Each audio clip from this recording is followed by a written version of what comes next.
Hi everybody. So this is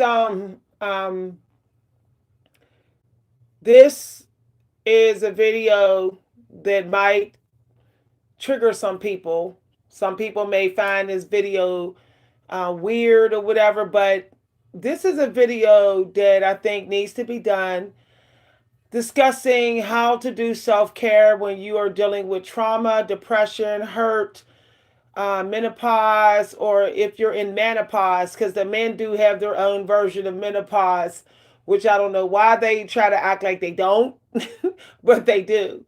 Okay, so this is a video, and I'm gonna give y'all some solutions and things I've been doing that's been helping me. Okay, especially if you're recovering from a major illness like I am.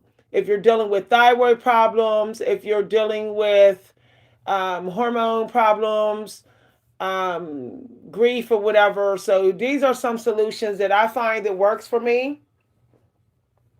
Some of them are very radical. Some of them you may think don't work, but you'll find that they do when you try them. So I hope I get more people in here. All right, I put this little Stiller shirt on here because it's perfect for my change of life energy. It keeps me warm and cool at the same time. But let's get with this video. So one thing I found out is the more steps you can eliminate, the better. Okay. Um, when you get once you get back in some sort of healthy rotation of self care, then you can add the other steps back in. So try to eliminate as many steps as you can. Get your friends and family involved. If you know anybody that cares about you, tell them you need them. Tell them about your situation. Tell them that you need them to come through a couple days a week, help you clean up. Get people involved. Get your kids involved. Let them know that you need help. Um, if you feel like you still can't do the bare minimum and you got everybody else doing other stuff, you should try to treat the bare minimum like it's a game. I know it's like ludicrous for some people to reward themselves for self care, but often people suffer from lack of dopamine and lack of rewards as they're suffering. So, rewarding yourself for the smallest self care that you do. Okay, you're going to be giving yourself dopamine that you're not getting from other people. Because you'll find that when you struggle with self care, some people hold it against you and don't give you the love and attention that you deserve. People will juggle you or be passive aggressive with you because your self care is struggling. So you have to reward yourself for every little bit of self care that you do for yourself. I know that sounds like real wild. Like if you brush your teeth, reward yourself. If you every time you brush your teeth a little bit more, you reward yourself. Reward yourself things that is actually still going to improve your self-care, that makes you love self-care. So for example, let's say you managed to take 3 showers this week. You should reward yourself and go get your hair done. Say, well, instead of getting my hair done once a month, I'm gonna get my hair done twice this month because I managed to take 3 showers for 2 weeks. You know, so reward yourself with that. What I also find out is distraction from self care helps you to do self care. So try to put on like YouTube videos of people who you really enjoy listening to. Funny videos. Listening to comedy while you shower is like an instant vacation. So you don't feel like you're showering. Just think about when people are listening to comedy or entertainment when they're on the beach. They don't even know that they're getting washed up by the ocean. They're just kind of just having a grand old time. So you can turn your bathroom into a party place. I know that sounds wild. Like turn your bathroom into an actual island beach, so you can, have a place in your bathroom, a station where you have your favorite treats.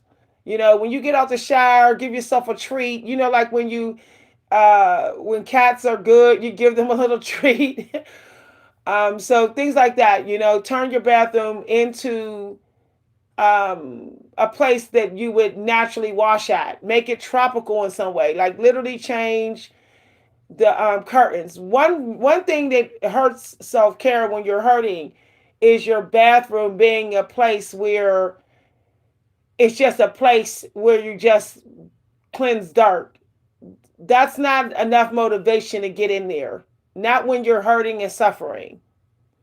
So try to look at your bathroom and see how you can make it feel like paradise. When you are suffering, you want to go to paradise, right? You want to be somewhere that's beautiful and refreshing.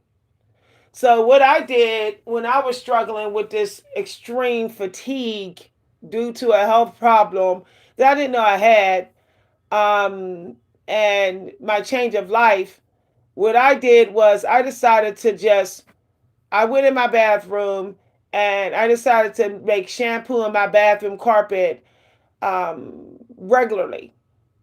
And the reason is because we know that that fresh smell from that carpet smell, that shampoo smell, this from the carpet, it makes you feel like you're like near the ocean or the sea. It has a carpets have a way of smelling up an entire room.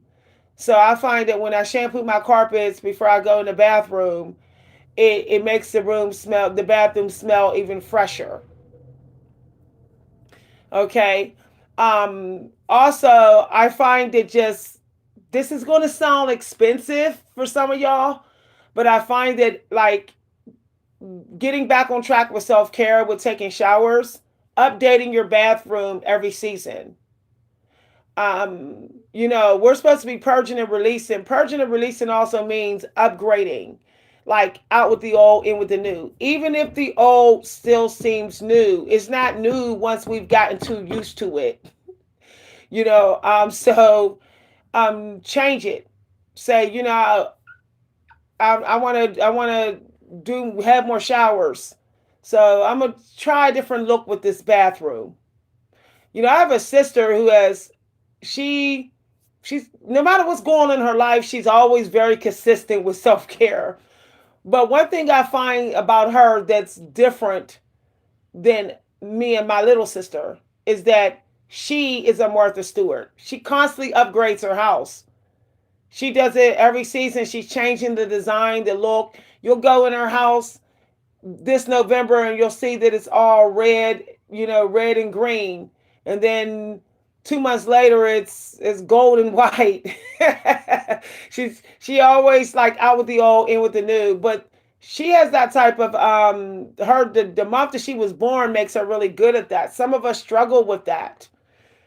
So make over your house. Keep make it over your house like every other month. You'll find that your home will start feel like paradise, and then you'll want to look like you're in paradise. Hi, everybody. Yes. Hi. Hi, Advanced. Hi, Advanced. Um, with me, I had to swallow my pride and just admit to my family that I couldn't do it by myself anymore. I had this perfect image with people like, I got it covered. I got my self care down. I don't need nobody. I collapsed to the ultimate collapse about a year and a half ago. And I said, you know what? I can't. I realized I was just pushing through. Some of y'all been pushing through for years. You may think that you're like so on it, but you were really pushing through. And then finally the burnout came. You knew you couldn't do it by yourself anymore. Your body just refused to let you do it by yourself.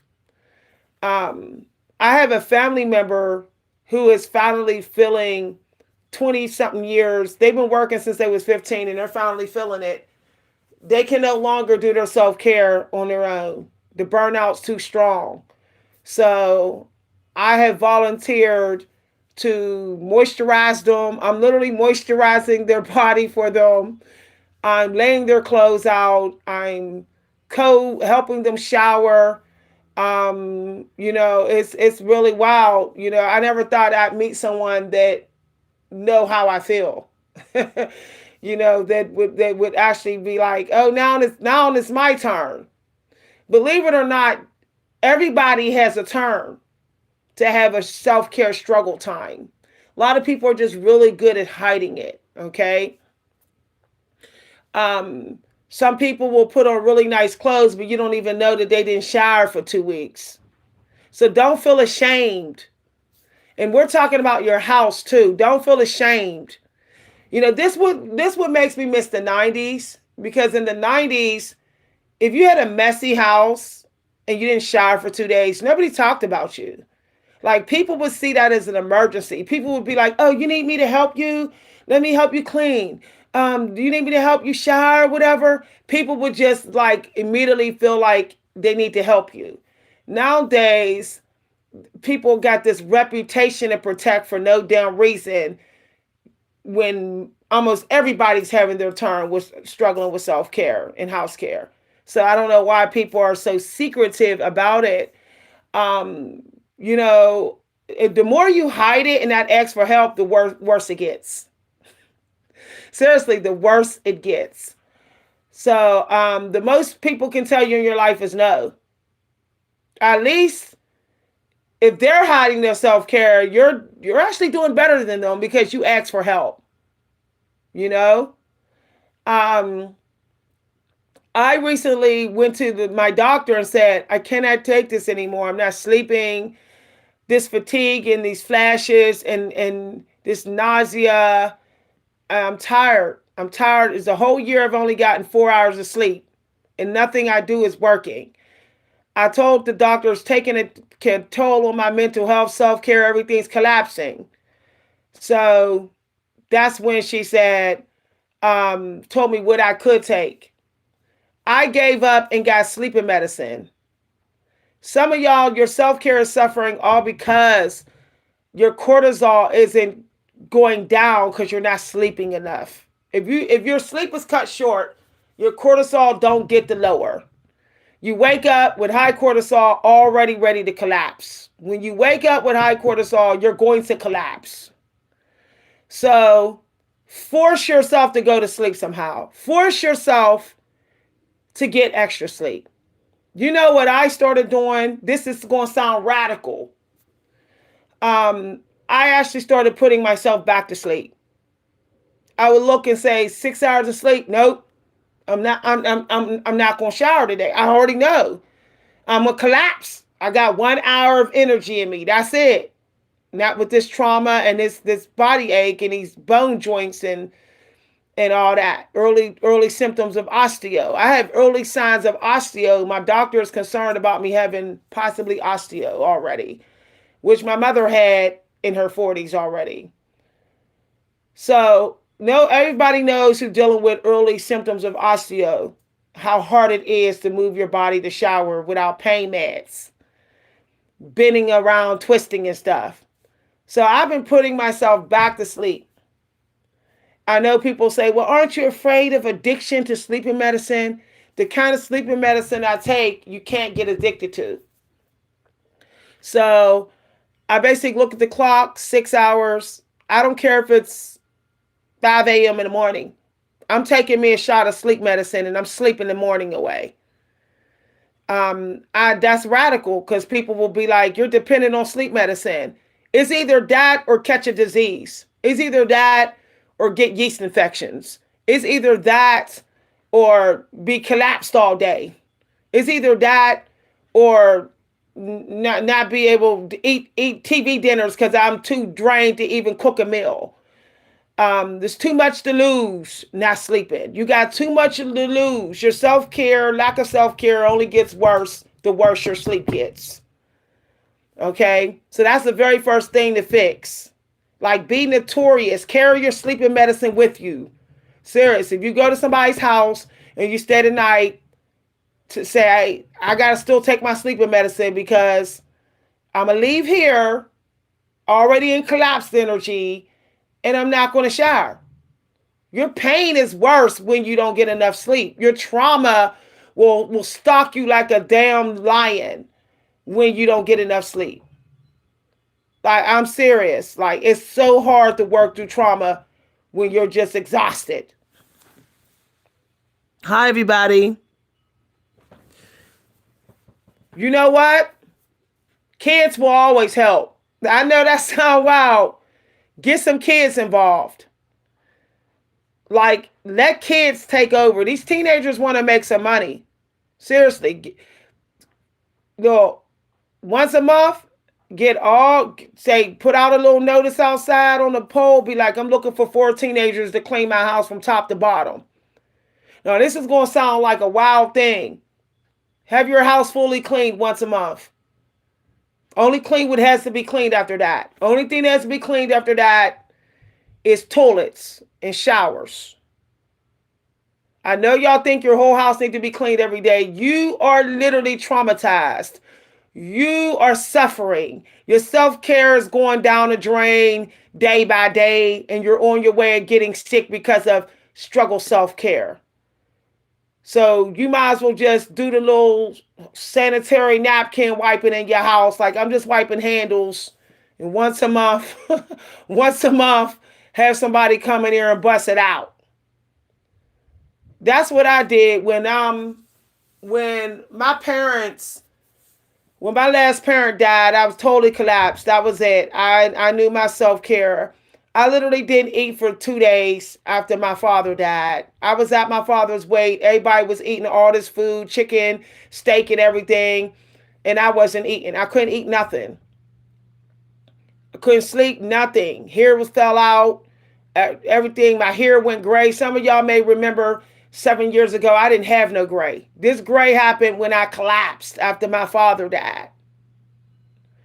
So what I did was I got my daughter and I said, get all your friends, as many as you can, and come clean this house and I'll pay y'all all. It's either that or I'm gonna end up in an institution because I can't do nothing. I can't do nothing. If all you could do is wash your butt that day, you're winning. Okay? That's more important than anything else. That's more important.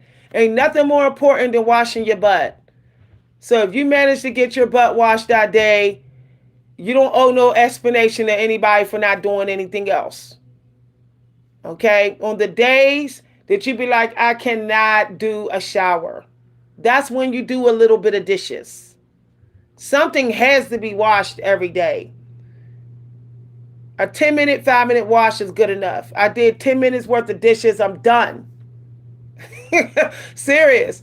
I will leave dishes in my kitchen in a minute because I'm still trying to work through losing my mom, my brother, my dad, back to back, COVID twice.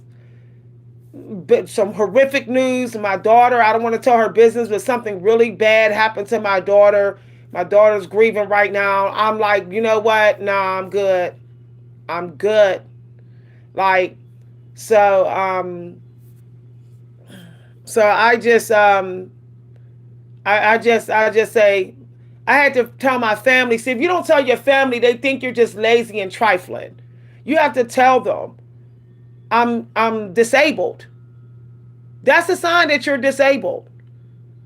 You have spiritual internal pain, a deep suffering, a mental deep suffering. So you need to be like, look, I did something. I can't promise you that I'm gonna pull my weight here, but I'll promise you that I'll pull something here. I can't. I'm not gonna be impressive. You're gonna be days where there's gonna be stuff all over this house, and that's just it. You know, I can't tell y'all how many times that I've had to stop and breathe through just a 10-minute shower. When you're running on fight or flight, like I was running on taking care of my sick mom, my dying dad, my brother with his disabled kids, running for them, taking care of elderly people for 10 years, running a whole unit of people with dementia, running with my daughter and all of that, and my nephew moving in, he going through stuff, homeless, living with me, and COVID and stuff. When you deal with all that, just a shower, it's like I just went to war. So, you know what I do? This is something I do. It might sound trifling, but it gives me energy, a little bit of energy to do a little bit something else in my day. I leave the bathroom messy. Some people say, well, that's trifling. You got wet towels on the floor. You got your towel, washcloth. It's not hanging any. I will just throw my washcloth over the pole. I will drop that wet towel right there near the hamper. I don't even bother to put it directly in the hamper.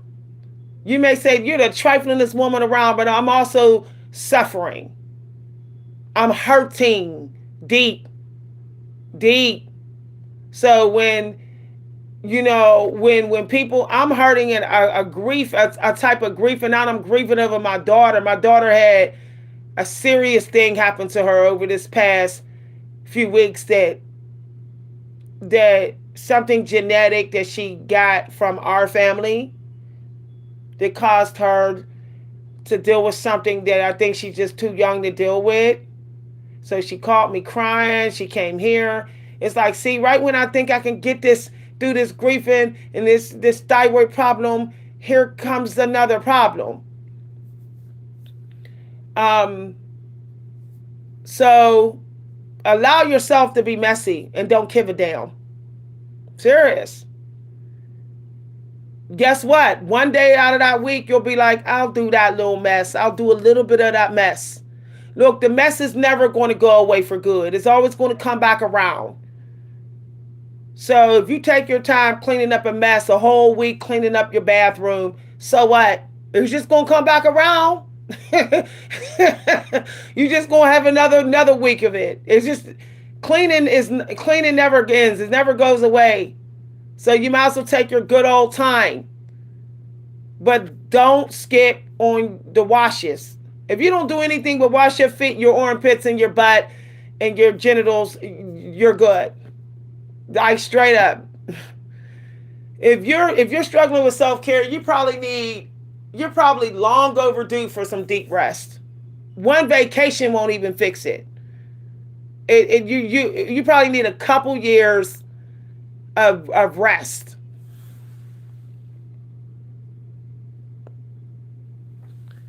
So I hope your daughter, yeah.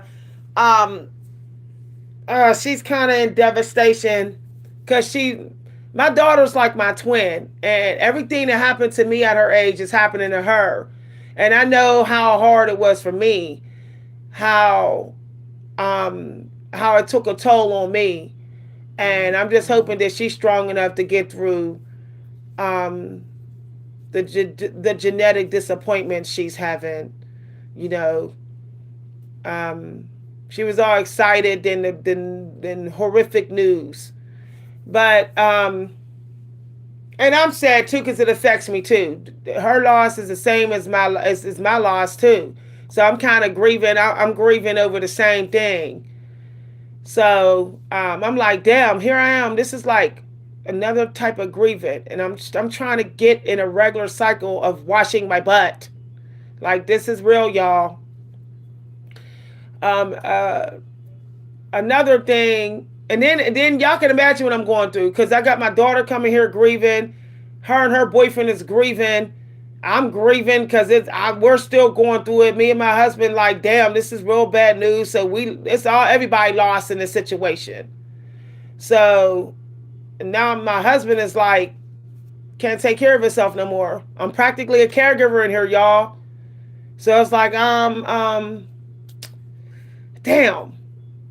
Like I'm having a hard time taking care of myself. And now I got these two to take care of. But that's what I'm saying, y'all. Look, you have to start telling yourself, I'm winning. I washed up. I'm winning. I put some clean clothes on. I'm winning. You know, let me tell you, in the old days, they was not even showering like we showering. So just keep that in mind. They was got a little bucket, and was showering, washing up in their room out of the latrine little buckets. And in the old West, and sometimes, it wasn't even every day. So invest in some baby wipes.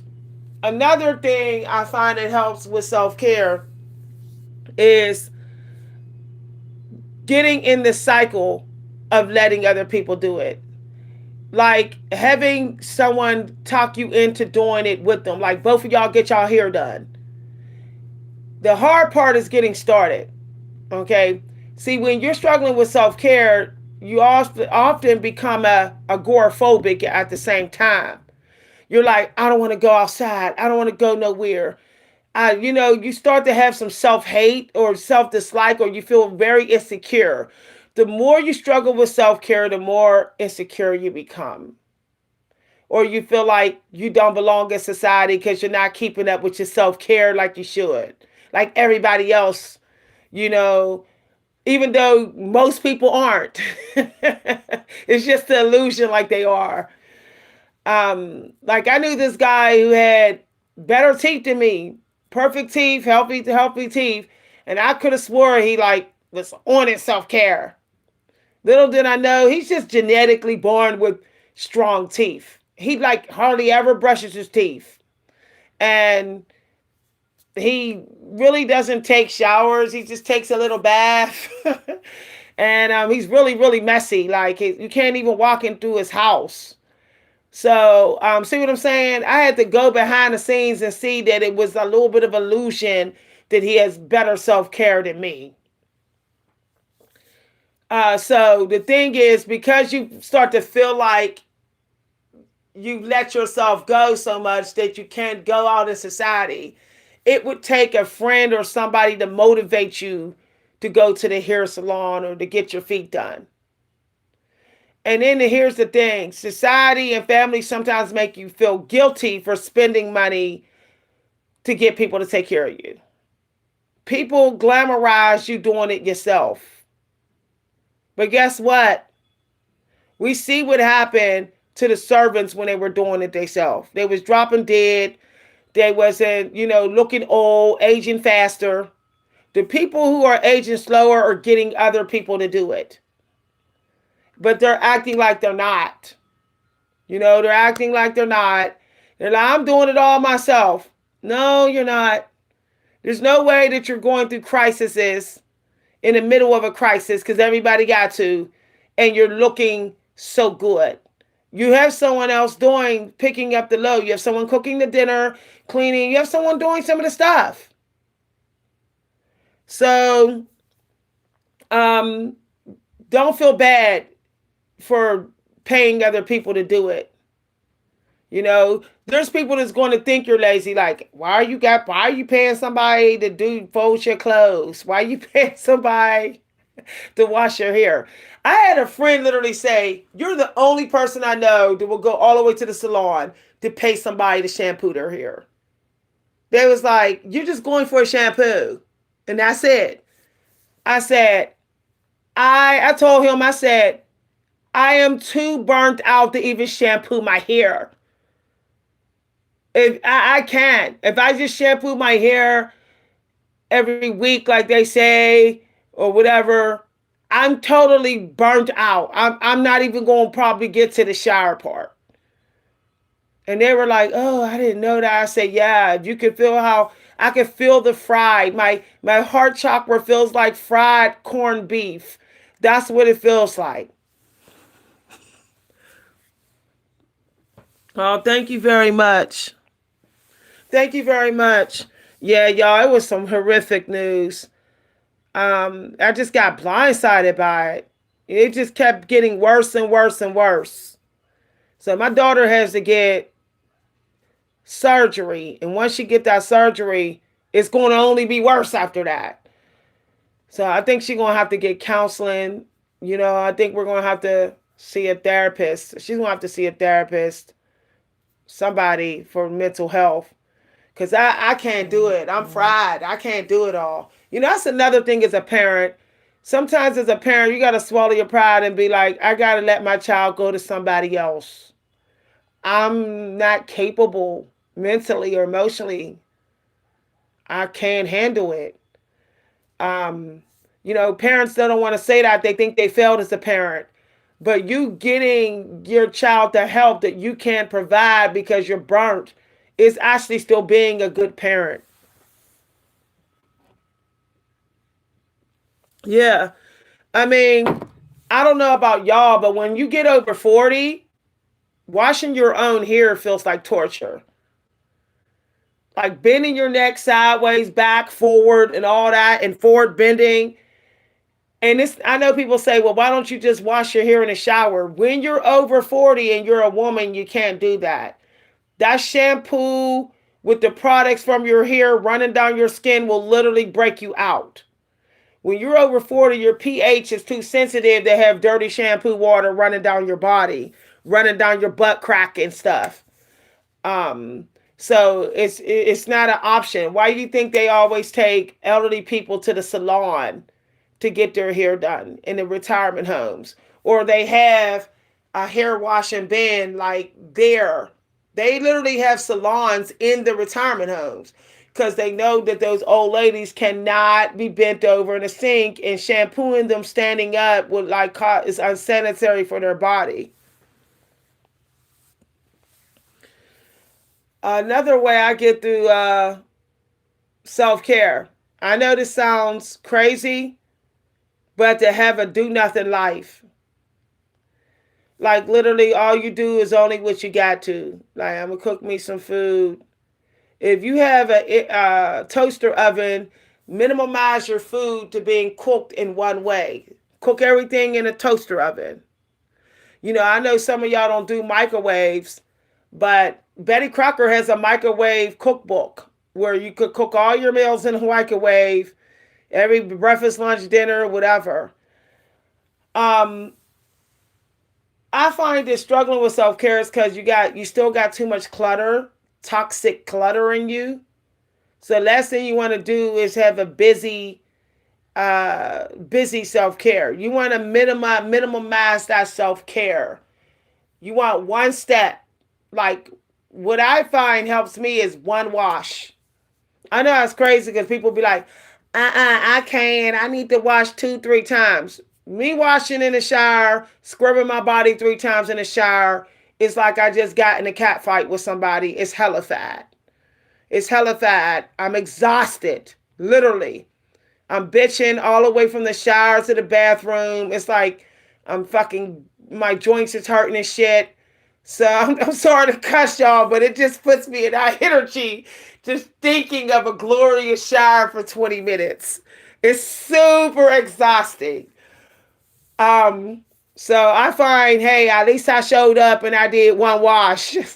So look at it like that. When you say in your mind, oh, I got to use this soap, body wash, soap scrub. It's like anxiety comes in, and then you're like, no, I can't shower today. I can't shower. So take those steps out. Literally, just have one body wash. Wash. What I do is I wash my genitals one time, and then I wash my body down one time. I make sure my towel is immediately out reach. If I gotta walk 5 steps in the towel, it feel like work. So it's like my towel's right there instantly. Everything sat out, and I don't even care about matching. It'd be like I don't care. I'm matching when I leave my house. I will literally throw on mismatched jammies, like this jammy pants with that jammy shirt. I won't even care. I will literally go in my husband's cupboard and just throw on his oversized t-shirt and be like, the hell with it. um, because I'm trying to get my energy and my healing done. So me thinking so deep about how good my clothes, how fancy I look when I can barely leave the house because I'm exhausted every day. No, that's not gonna work. Everybody, everything has to be at a bare minimum, right down to your makeup, right down to your earrings, right down to your hairdo. Like, just bust it all down. That way, when you think about it, you're like, oh, that don't sound too hard. I think I can get myself to do that. It's like a baby learning how to walk again. You're like, I think I could do it. So you think I only got one lipstick to use, one earrings to put on, one hairdo to put. I swear to goodness, had I had known all this, I'd probably be my heart chakra would be healed faster. But I was getting like different hairdos, still trying to do what I was doing before I got burnt out, and it wasn't working. So, for example, let's say you two-strand twist your hair. We know 4 hours seem like nothing to somebody that's not burnt. But two-strand twisting your hair for 5 hours is hella fat when you're just traumatized and burnt. So I started putting my hair in chunky twists. So I do 1, 2, 3, 4, 5, 6, 1, 2, 3, 4, 5, 6, 1, 2, 3, 4, 5, 6. That's 2 hours. I can get through that. I can get through 2 hours every 2 weeks. um, Another thing I found out is if you see a lot of the work, then it feels like you did the work. For some reason, when you're struggling with self care, it feels like that. So I find avoiding messy rooms until I'm ready to deal with them is best. Like if I see this messy room every single day, it starts to give me anxiety, and I feel like I'm already doing the work, and then I'm tired, and then I start judging myself. I start saying, "See what I'm saying? Why even bother? I'm not even worth washing up and stuff. Cause look at this room. See what I'm saying? F it, F it. See, and that's not gonna work." So shutting the door to that messy room and putting a little sticky note or a little reminder on my phone that this is the day I go in there and clean, that helps. Okay, I don't want to see the mess every single day because then it makes me think that I'm failing. And then I start like I'm not. I don't even. I say, what is the use showering? I start. It all goes downhill after that.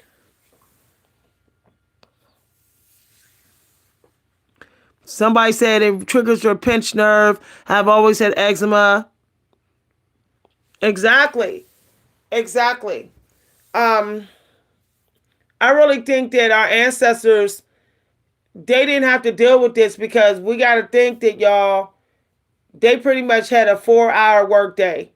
They did.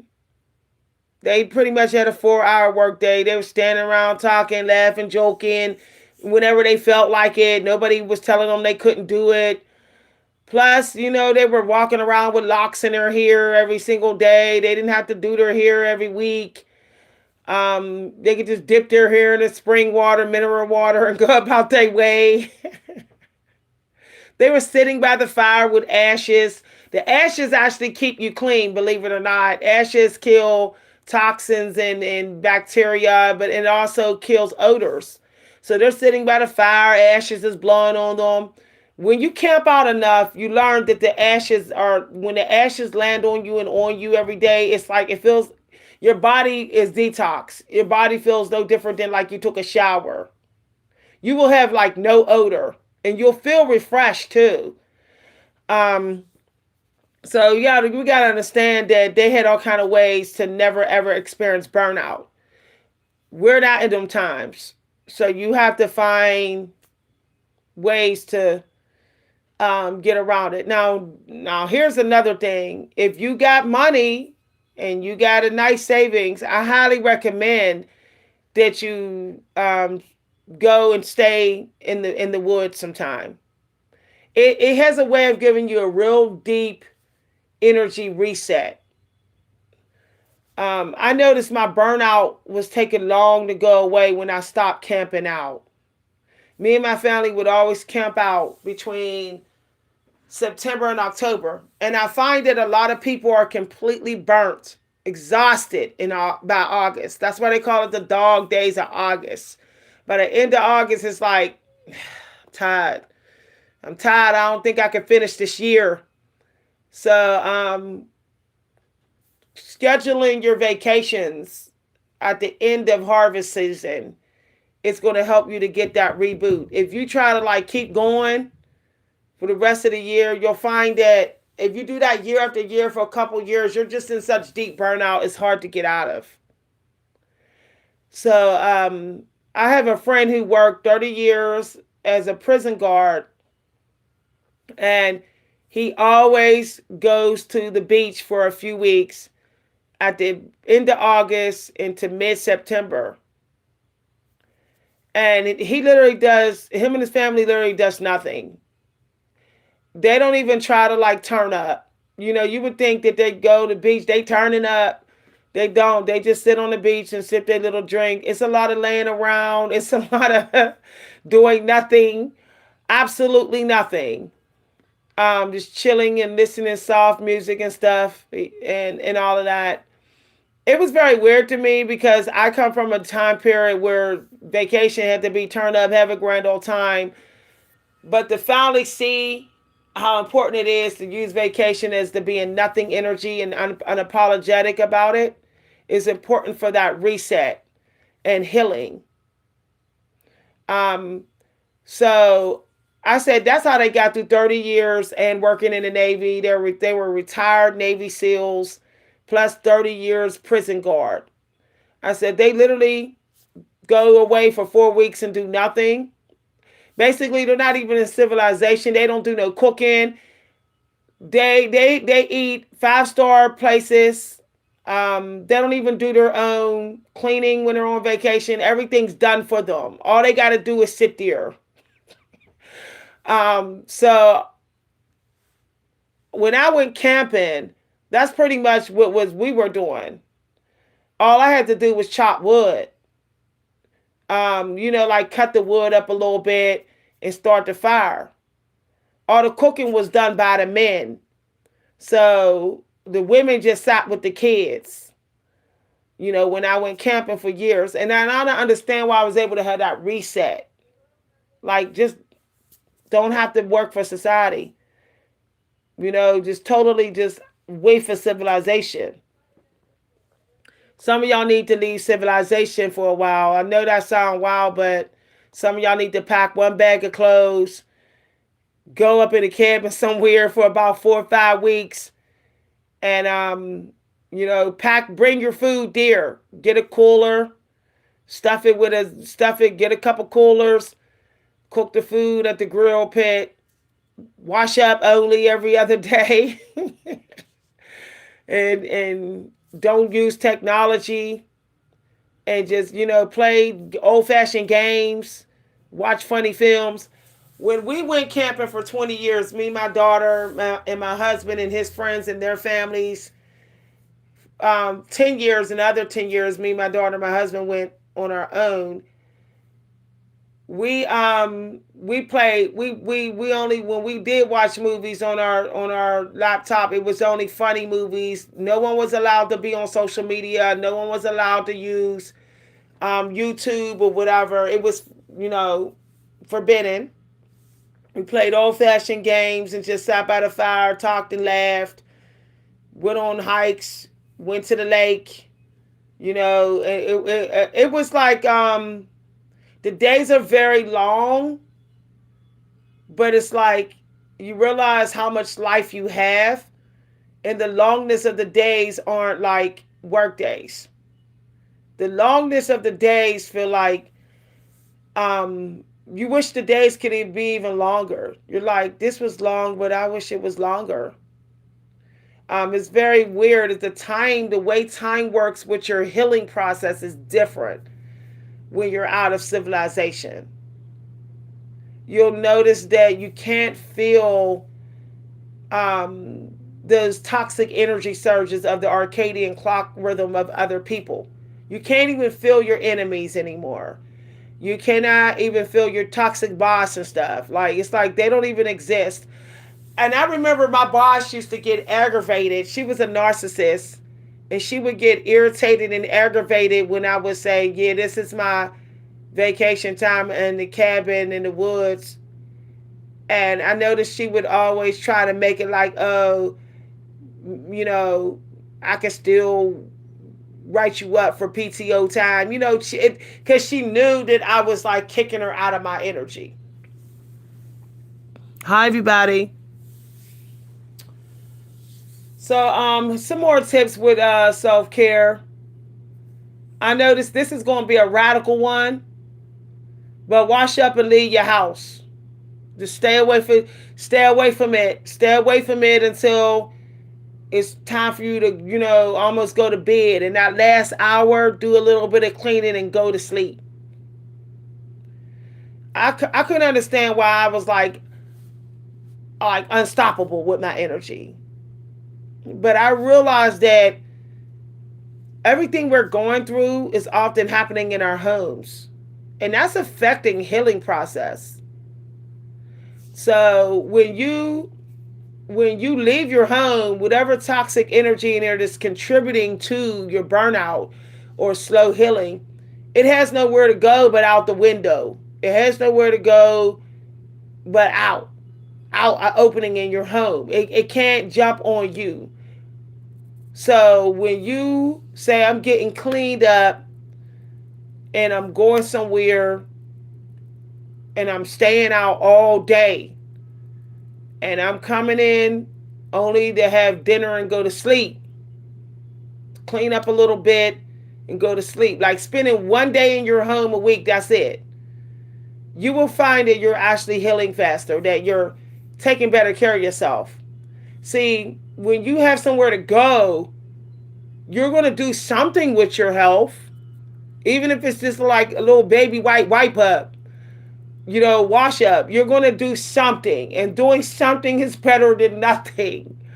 So have somewhere to go. Find somewhere to go. Like literally, like I'm gonna go see my grandma 5 days a week. You know, my grandma going to check me over, so I let me go ahead and get myself a little cleaned up and decent. My auntie going to say something about how I'm take care of myself, so that's who I need to go see. Actually, that's motivation for me to do something with myself. See, in the 90s, we were always going places. So, we were walking to our friend's house to, smoke weed on their roof with them. I used to get the bus all the way. And if I missed the bus, I would walk. I would walk a couple of miles to my best friend's house just to have a Coke and some, Fritos and smoke some weed on her roof and look at the stars and talk about, how many kids we want or, what colleges we want to go to. Um, and I noticed that, she would know I'm coming over, so she would clean up a bed and get herself together. And I knew I was coming here, so I would clean myself up, you know? And because I did that every Thursday, Friday, and Saturday, and sometimes we would get up off her roof and be like, yeah, let's go get some Long Island iced teas at the bar. So we would, freshen ourselves up a little bit more. And, I can remember us walking from one part of the city to the other, slowly laughing, joking all the way there, just to have some Long Island iced teas and to play some pool. Like, really, how far are you willing to go that will hold you accountable for your self care? Most people who are like so on their self care, they always have somewhere to go where they're going to be around a bunch of people and someone's going to notice. Okay, they're around people that may have something to say, but they got to go to those places to get business done or it's connected to something else they got to do. I used to think my one friend was like the expert at self care, but I noticed like he's only in self care energy because he has to deal with clients and he's in people's cars. He can't be stinking up their cars and unsanitary. You know, rich people's cars he's taking care of and stuff. So he had to take care of himself. And then he would meet people for drinks later. He would get cleaned up. But I noticed whenever he had days where he wasn't able to do that, he was struggling with his self-care. He would be like, I don't know what I'm going to do with this house. I don't know. I'm just tired. I got to try to get in the tub. So I guess, I know he was suffering. He was going through some major stuff. But he would have, if he didn't have that one, those two things he had to do, his self care would have been straight trash, completely trash. So, um, find something to go towards. If you're in a relationship where someone don't date you, I can tell you right now, your self care probably going down the drain. You know, not everybody is like hurting or grieving who's struggling with self care. Some people are struggling with self care because of lack of good times, lack of fun, lack of care from their partner. You know, their partner is the anchor, or, you know, everybody is just wasting their time, you know, sucking and stealing their energy. That's what was happening to me. I had everybody around me, you know, always needing me, sucking up my energy. People weren't doing nothing fun with me. People weren't going anywhere with me. It was like, when they were around me, I always felt like I had to be doing something around them or for them. So, I realized, I said, this is starting to be too much.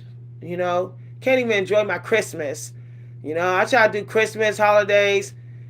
You know, they just want me to do stuff like carry this Christmas present in, you know, do this, do that, um, or whatever. If you're struggling with self care, you also need to bust your holidays down to some basic holiday energy. Like, don't even wrap no gifts. Like, do one gift and shove the other gifts in the gift. Like, get a gift bag, put everything in a gift bag, and put some gift paper in here. Don't wrap no gift. Wrapping gifts can be exhausting. You're sitting up at night trying to wrap gifts. No, like literally, just get you a gift bag. Have the people who do clothes, where you bought the clothes, have them fold the clothes. Put the stuff in the gift bag, right in the store, in the cart. Put the gift wrapping paper right in the cart. Like, do it right there in the store while you're all energized. Put that gift bag right in the trunk of your car.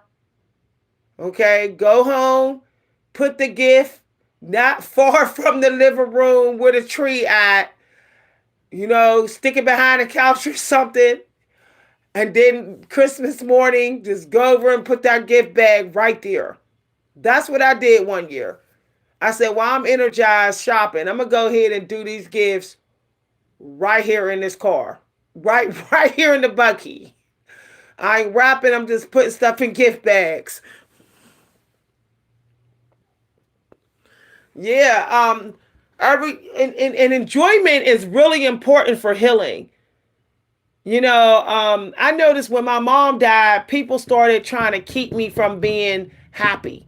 It's like they knew, like, if we could just keep her from enjoying herself, that grief will take her down. It's like they knew. I went to a family Christmas party the first Christmas after my mom died, and everyone, no lie, everyone but my daughter was cold to me. Nobody said, "Oh, I know you're hurt because this is the first Christmas, New Year's without your mom." They was cold. They wasn't talking to me. I would walk in a room, they would walk out. I would walk towards them, they would walk away. It got so toxic, y'all, that I said, "F this." I went in the dining room and sat down. No one came to check on me. No one. A couple people walked through like I wasn't even here. It was like I was dead. I was sitting at the table crying at times. Nobody heard me. People just walked on by. You would not believe how many people will take advantage of the fact that you're grieving and hurt. Purposely don't want you to heal. Driving the nail in. I was so pissed. I said, I'm trying to, they say Merry Christmas to everybody but me. And everybody sitting in here with their mom. Like, I was in a room where everybody had their mom.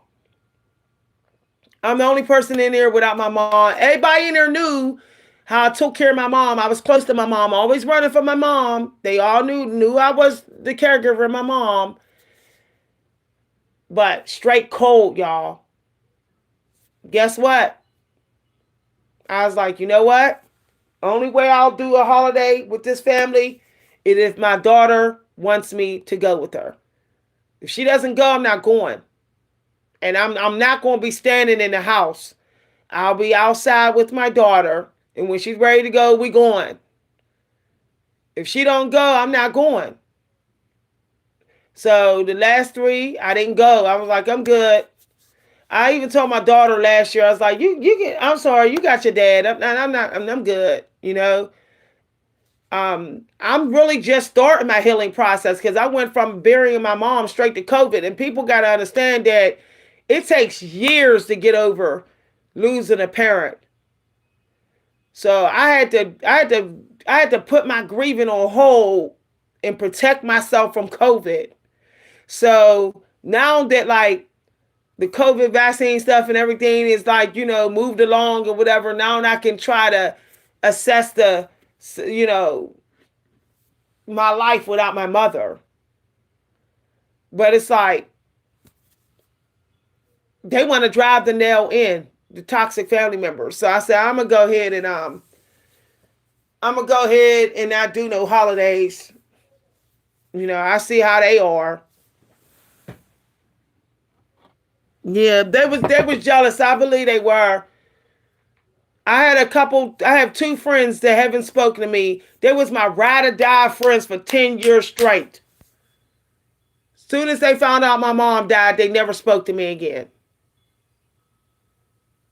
I always sensed that they was jealous of my spiritual connection with my mom. That me and my mom ebbed and flowed. We had an ebb and flow type of connection. You know, I know my older sister always felt a little, like, mom got a special personality connection. Y'all close with personality. Um, but I'm not saying I was a favorite. I wasn't the favorite. I was just more like my mom. The other kids weren't. I was a lot like her. So I didn't have the contrast that they had with her. It worked against me sometimes. I didn't get some benefits because I'm like her, but I never really complained. It didn't really bother me. Um, you know how some people miss the care of their parents.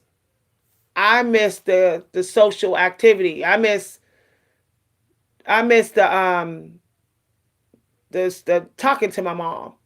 I don't care about the gifts and the ride or die energy, where, oh, my life is a mess. I miss my mom because my life is a mess. People get in that energy. Oh, if only I had my mom, I can get through this. I never was a child that depended on my mom to get through stuff. I miss my mom because I miss her company. That's a whole different type of hurt, you know? Um, but and there's nothing wrong with missing your parents, to help you get through stuff. But I never really depended on my parents to get through stuff. What my siblings did, I never did. So I just miss her company. But um, so I'm getting comfortable with talking about it. But I find that just talking about your struggle, what's causing your struggle with your self care, that helps you. It kind of like makes you like, you may not feel that it motivated you with self care, but you'll notice the next day you're like, yeah, I think I can do some things for myself. If you're internalizing your pain, you're going to be stuck in struggle self care energy. Like, you're just going to just always be like, I can do it. I can do it. I can do it. I notice on my days of the week where it's like, I'm talking about my pain. I'm telling family members, I'm suffering today. I'm crying about my mom. This was a bad day. When I say that, I find that it's like, okay, 2 hours later, it's like, I accept that I can have a struggle day. Accept that you have a struggle day. I'm not afraid of judgment. I don't care what anyone has to say. I said it out loud. Now I can sit here and maybe pamper myself a little bit, you know. Um, I know that I try to stay away from things that would be a false substitute for self care. That's another thing. Sometimes you're not doing your self care because of a false substitute. You're getting dopamine somewhere instead of from self care. The attention and compliments that you can get for your self care. It's natural to want compliments for your self care. There, don't think that you're like, oh, I'm a narcissist chasing attention. Everyone wants compliments, even little kids, even babies. If you compliment a baby, you notice they smile. They know what a complimentary vibration feel like. So, for me, it was ice cream. Oh, I, yeah, I miss my mom. Forget it. You know, I was gonna have me some ice cream, and then I'd be ice creamed out, and then I'd be so fatigued. It'd be like, why even get in the shower now? I'm tired. I just laugh about it because I've been on that road like 10,000 times. So I find that it's a trap. Okay, see that devil energy is a way of pulling you from self care. It will throw everything at you. Every false substitute, ice cream, cakes, cookies, arguments, fights, people pleasing, toxic phone calls. It will throw everything at you. So you have to be like, you know what? I need to shut everything down, make everything unavailable at this time, you know? So for me, I find that um, taking care of myself at the time that would be like, oh, I would be cleaning things. I already know that the devil going to throw toxic resources at me. The devil going to say, get online and socialize a lot. Answer your phone, check your emails. The devil going to say all that. The devil going to say, look at the mail, look at your bills, whatever. So I say, I'm going to keep myself from all of that. I'm gonna make it so that I ain't got no choice. The only cleaning that I could do is with my body. So what I do is I let my cell phone stay dead in the morning hours. I literally stop like charging my cell phone overnight, and I literally will like purposely have like a music channel set to come on. So when I turn the TV on, it's like classical music on the screen instead of like YouTube on there and stuff. I'm not talking bad about YouTube because some people use YouTube for classical music. What I find that happens is like staying logged into your YouTube channel that is only for self care. See what I'm saying? So have a self care YouTube channel. That will actually motivate you because what you have most in your metaphysical space is what you'll be pulled towards to do physically. So set up a self-care YouTube channel. And I started doing that with my other lifestyle channel. So I watch videos on like hair cleaning, hair detoxing, because I know that that's one of the main struggle parts of my self-care because my back cannot take all that. So I know I need that extra motivation to do my hair. So yeah, so I have like I post it. Like if I see it and I post it and I see it again, then I'll be like, yeah, I'm gonna do it. This is my self-care channel or whatever. I know if I don't have that, then what'll happen is I'll be like running around like emails. Look at the mail. Look at this. Yeah, da da. And then that window. There is certain time windows in the day that you're more likely to do self care. Okay, it's in your circadian clock rhythm. So, but if you deal with all the distractions at that time, then your self care is going to be like pushed aside. And then by the time you go to do self care, the energy that you would have used for self care, you didn't spend on distractions. So what I do is I will look at like the time. So for example, if, let's say you get up at 5 a.m., 5, 6, 7, 8, 9, 10, 11, 12. Okay.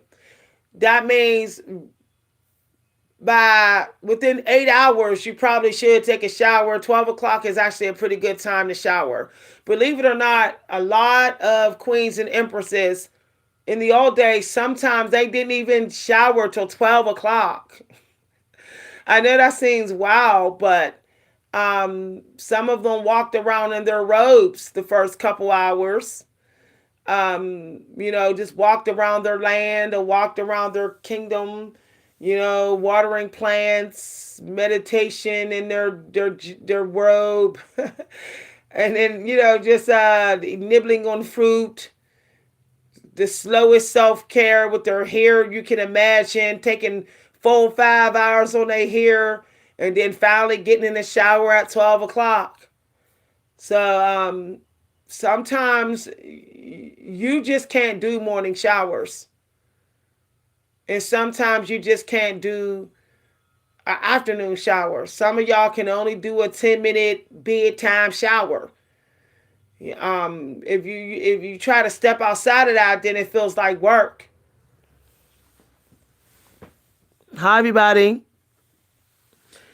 So what I find helps me to break through the exhaustion, self care exhaustion energy, where it's like, I need to be talked into this, motivated. I will stuff my body with fruit. You would not believe how motivational fruit can be to do some self care. Something in the fruit speaks to the soul, and the soul says, yeah, body, take care of yourself.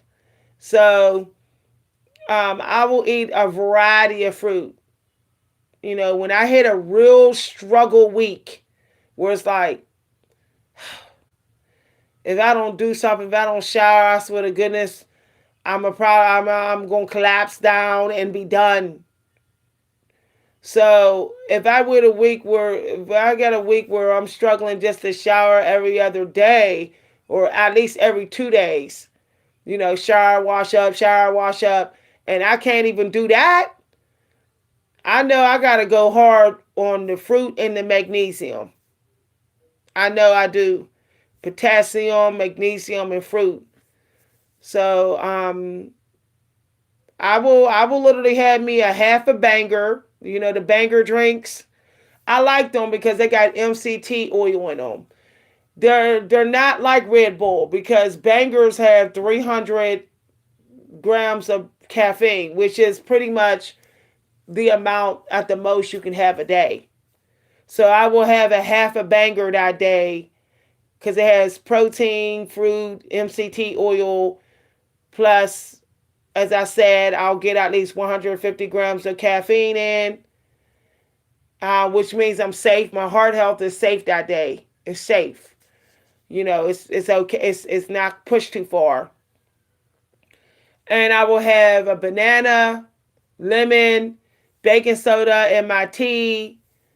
I will even have a vegetable fruit juice blend. That sounds like a lot of fruit, but when you're dealing with like burnout, change of life, trauma, grief and all at the same time, your body probably is very dry. Your heart is bitter. So, up in your fruit. If you have trouble with self care, literally the first 3 hours, it's like go on a fruit eating binge. And consider taking, like they did, our ancestors would do, they would actually take a little bite of a coffee bean.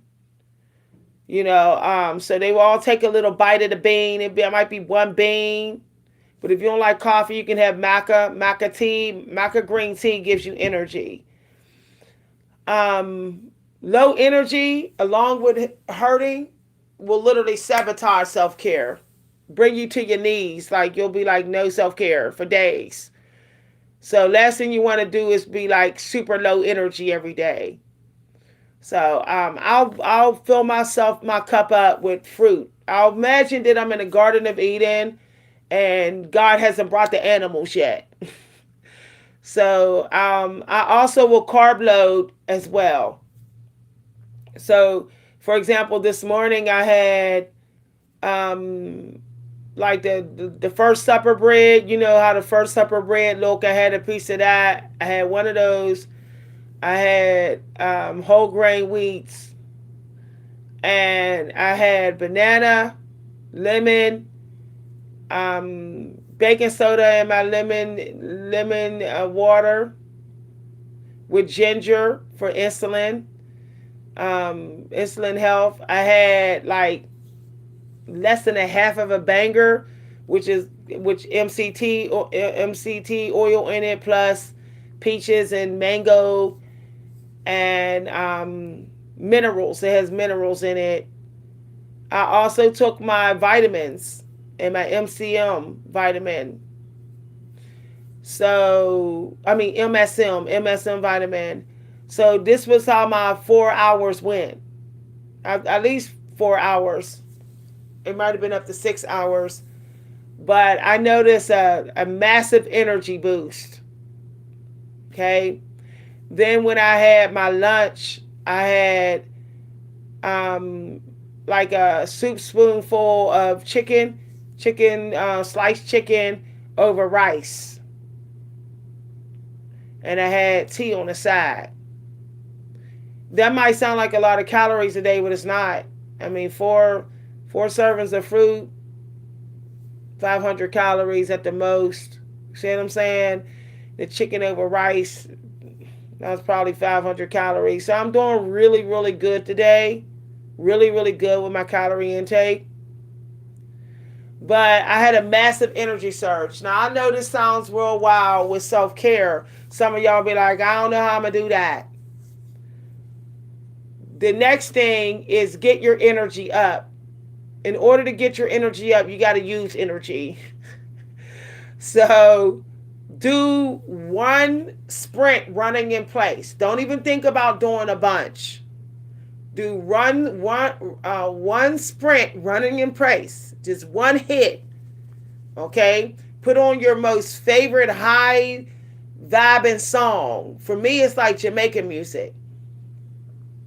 And when you get that hit feeling, like that burst of energy from hit, you're going to use that burst to transfer that over to your shower. So you do hit, and then 30-second hit. You rest for 30 seconds, and you might want to do it again. 1, 2, 3, 4, 5, 6, okay, your body gonna have one more hit in there that it can do. Don't do the third hit. That third hit is gonna be for you to do a shower. And you're gonna be in that high energy, so you're gonna shower quickly. Like our ancestors would do if it was danger, okay? If they knew they was being hunted, shower quickly. While your energy is hyped up. Okay? And then when you dry yourself off, you want to have like a strategy for drying yourself off. So what I like to do is like one side of my body with the towel, and the other side of my body with the other side of the towel. If I do it at random, it's like, oh, I'm missing spots, blah, blah, blah, blah, blah. So I do one that's from one side, then the other side. So that saves time and energy. And then I just toss the towel towards the hamper. I don't even like fold it neat like people do. Toss it. Okay? I keep my stuff in the same place. Deodorant, baby salt powder in the same place. And on days that I'm really struggling with self-care, I literally will just use the clean hamper and pick my clothes out the hamper. I won't even think like going over to the drawer. I'm just going from the clean hamper. Picking clothes out of there and putting it on my body. And moving about my way. Okay.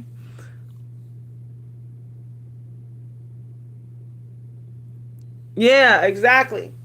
Now, if you do too much fruit, your body will be like, well, there's no need to take a shower. Like, so you kind of can't overdo it. Like, you can't exceed your amount of fruit before your shower. The average person needs at least 3 servings of fruit a day.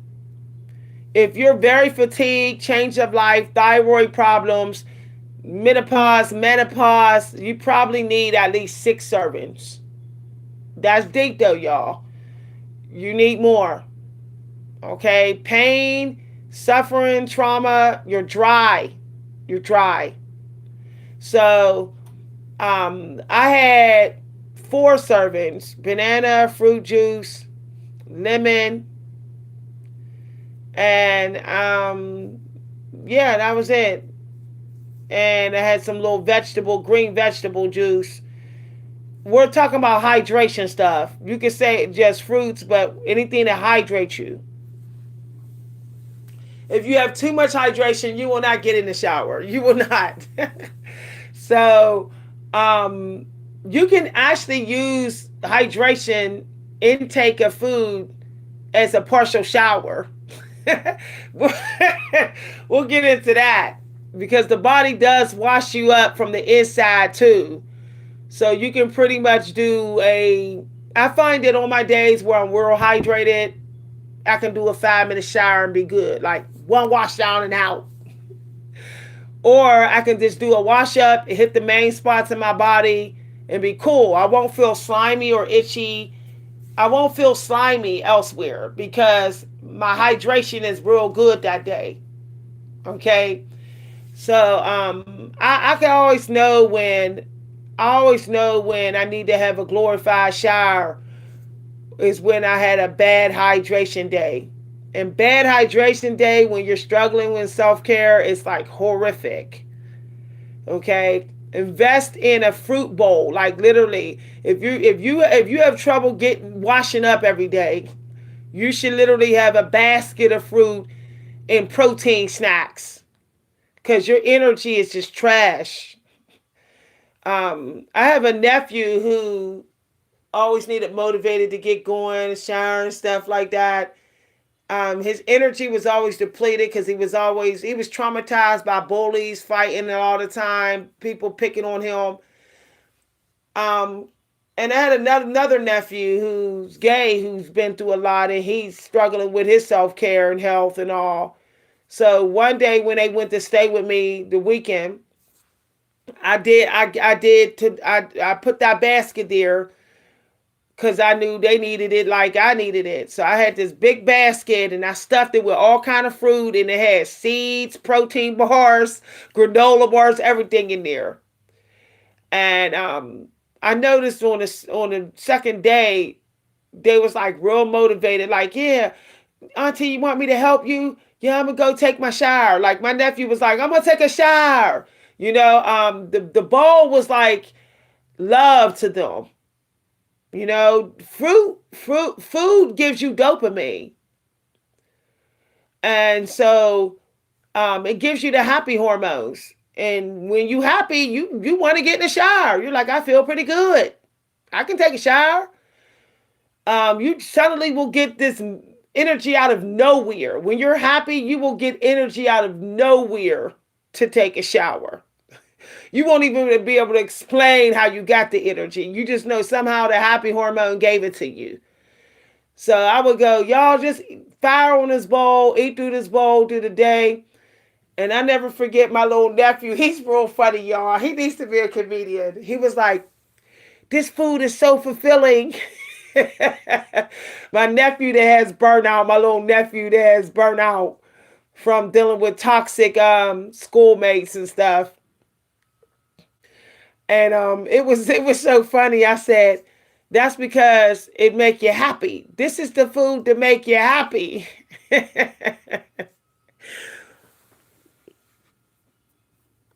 Yeah.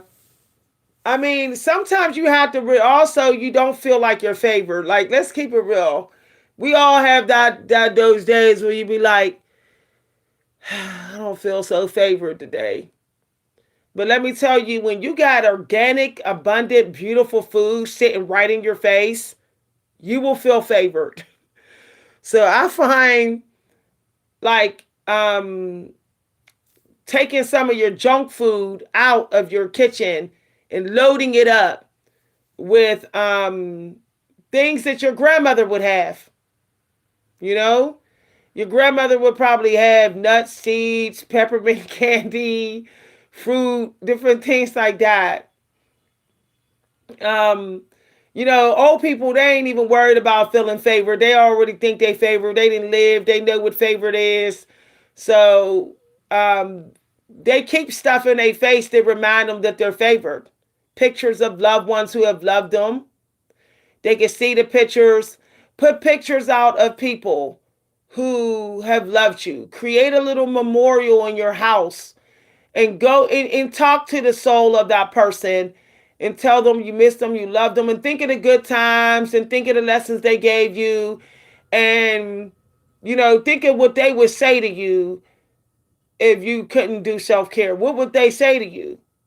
You know, look, the mind doesn't know what's real until you tell it what's real. So, I think about my mom and how she liked beautiful, fine things, chiffon. And I think about when I would shop for chiffon with her and how it made me feel. And then I would be like, yeah, I think I'm going to get dressed and I'm going to go to Gabriel's and see if they got any chiffon. See, that would motivate me to go. Like my mom would want me to buy me nice stuff. My mom would want me to go to the stores and get nice stuff. So I'm going to get dressed. I don't want to go to the store stinking. So I'm going to get dressed and, get me a little something. Sometimes walking in another person's shoes is how you get it done. What would your loving parent or loving sibling would want you to do that they would do to get self-care done? You know, um, for me, I think about my oldest sister, and her strength is like Martha Stewart energy. Every place for everything, everything is place. You know, and I find that when I don't have that energy, I start making excuses and stuff for self care. Just getting my room in order. I know that's one of the hardest challenges for me. So once I do that, it's like I'm winning. I know that I'm winning. So then I'll be like, yeah, I can get some self care done. I can get some self care done today now. Um, for my sister, I notice her struggle with self care is when everybody starts sucking up her energy in her house. And I think she kind of caught on it when she started gaining weight. So she actually started putting everybody to work. And I noticed that she started to lose the weight and started traveling more, dressing nice again. So if your self care is struggling, you probably need to just tell everybody. Everybody need to do their own work. Don't be afraid of losing people, um, because guess what? When you're doing stuff for other people all the time, you're making it a lot easier for them to do a lot more self care than you have done. That person has more time and energy to double their self care while you can't even do 1 minute of self care. See, that's not fair. That is not fair. When I was like leaving nothing for my family to do, they were actually leaving me in the dust with self care. I noticed it. Like I noticed on a weight loss journey, my husband started losing weight faster than me. I said, because his cortisol is staying lower longer than mine's because I'm running and doing everything. So um, I decided like, okay, I'm going to take care of him, but I'm not going to take care of him. So instead of lotioning his whole body with his medication, I just do his back only. Before it was like his whole body, showering, getting his clothes out, washing his hair. I was like, this is getting out of hand. I'm getting burnt out. So now it's like, okay, I'm not washing his feet, but I will do his feet. I will do his back, but not his whole body. I will wash his hair, but I'm not combing it. I know that sounds like I'm nitpicky and I'm stingy, but self care requires you to be a little stingy with your energy. And this is teaching people that, hey, they got to fight for their self care just like you. You know, they got to get their energy up on their own and not use yours up. They can't always use yours for their self care. So yeah, I think that was the best thing I ever did as a parent with my daughter. I'm very proud of myself with that. I was in that energy with my daughter. Like I'd be like, I'm doing the dishes, but I'm not cooking your eggs. I'm not frying the food. I'll set the table, but I'm not. I'll do dishes, but I'm not cooking. I'll pick what you're gonna do. You gonna cook or do dishes? One of us is each doing something in here. Because I always had her in that energy. She's a very responsible, independent young lady. You know, she doesn't really she refuses to go without a job, and she doesn't wait for someone else to come and do her house and stuff or do her laundry. So I'm just glad that I did that. My problem is she got somebody in her life that is not in that energy. She's she got somebody that's working like her, but they ain't doing nothing else. She doing everything else, and she's getting tired of it and getting burnt out. So I think she decided that she been leaving their laundry. She ain't doing her laundry no more because she's sick of it. Um, so what I'm learning from watching my daughter is that it doesn't matter what your age. This video is not for just like menopause women. This is for all people because 20-year olds is even like this 25-year olds is like burnt out beyond belief. You know, um, the offline resources not abundant, and not everybody can do online to get abundance. Not everybody's good at that. So the people that's working offline all the time, who's whatever their field is, requires them to work offline, and the resources ain't that good. They're burnt. So I see a lot of people in careers that they have to do offline. They're running on Red Bull. I see them like coming into the gas station in the morning. There's a lot of obese people running into the gas station. The truck drivers, the people that's running the trucks or working in the mills, they're running in there getting Red Bull. I feel sorry for them because how the hell are they washing up? Like the grief alone takes a toll on me. How the hell are they doing that? Like they must be literally struggling to wash up. So don't think you're alone, you know. I thought I was doing bad. I could have swore I was doing bad, struggling to take a shower every day. You know, I'm a wash up, but take a shower every day. You know, um, I thought I was doing bad, and I joined this one group to talk to other people that has this weird. I think it's becoming a energy. I think it's a demon now, y'all, because it's starting to be like worldwide.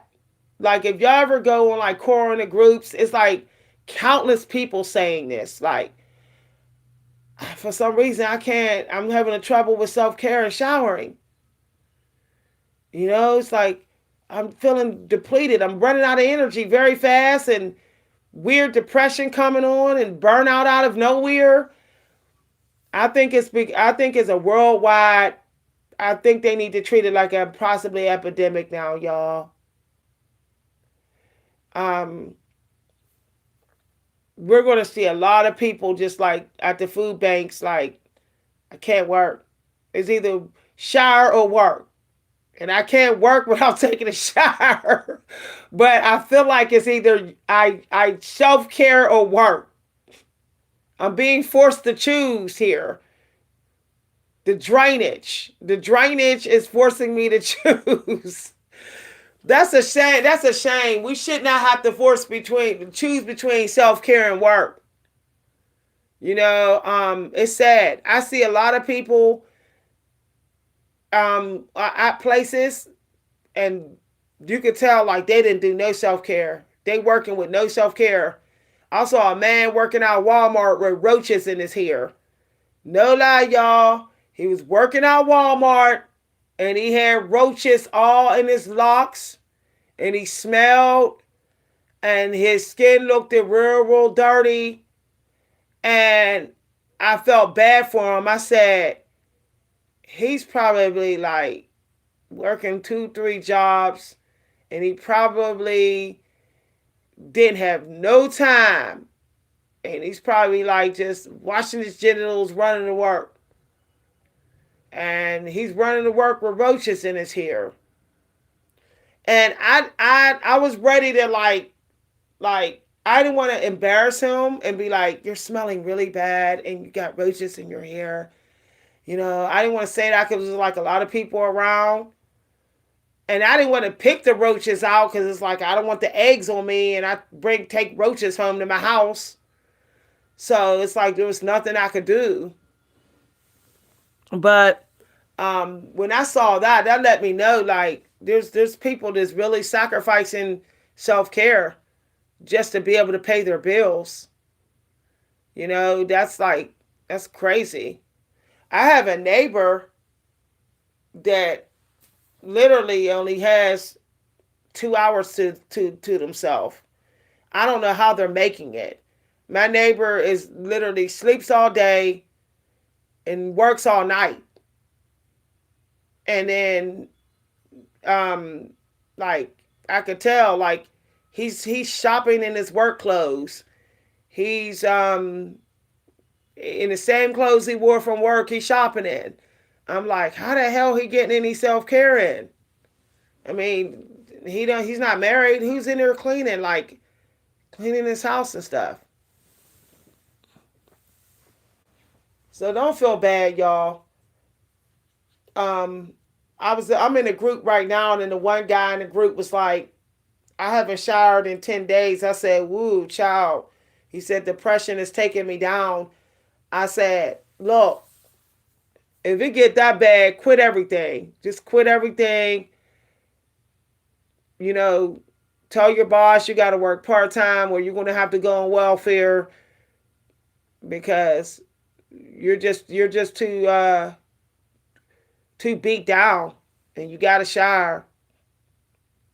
People don't know how hard a shower can be. It can be very, very hard. People think we're lying. What I hate is people think you're full of crap when you say showering is hard. People are like, how is showering hard? Don't you love yourself? And you're like, yeah, I do. But I could feel it in my chest. I'm long winded. I'm out of breath. My body's ready to collapse in the shower. My bones is hurting. Neck, body, everything hurting when I'm twisting. Grief will make your body hurt. You don't even got to be beat up and battered and bruised. Grief will make you feel like you're battered and bruised. And people don't understand that. Some people don't understand that because they're spoiled. Hi, everybody. Um, one thing I also found out, this is going to sound weird, to get some self care done, is sometimes you got to just sit all day until the answer come. Like literally, at some point, your body's gonna say, "Get up and wash me." If you do a whole bunch of other stuff, your body's gonna say, I can't take a shower now, and I can't take a shower now." So when you wake up, don't even get up. Just lay there, put on some relaxing sounds, and wait till your energy is like up.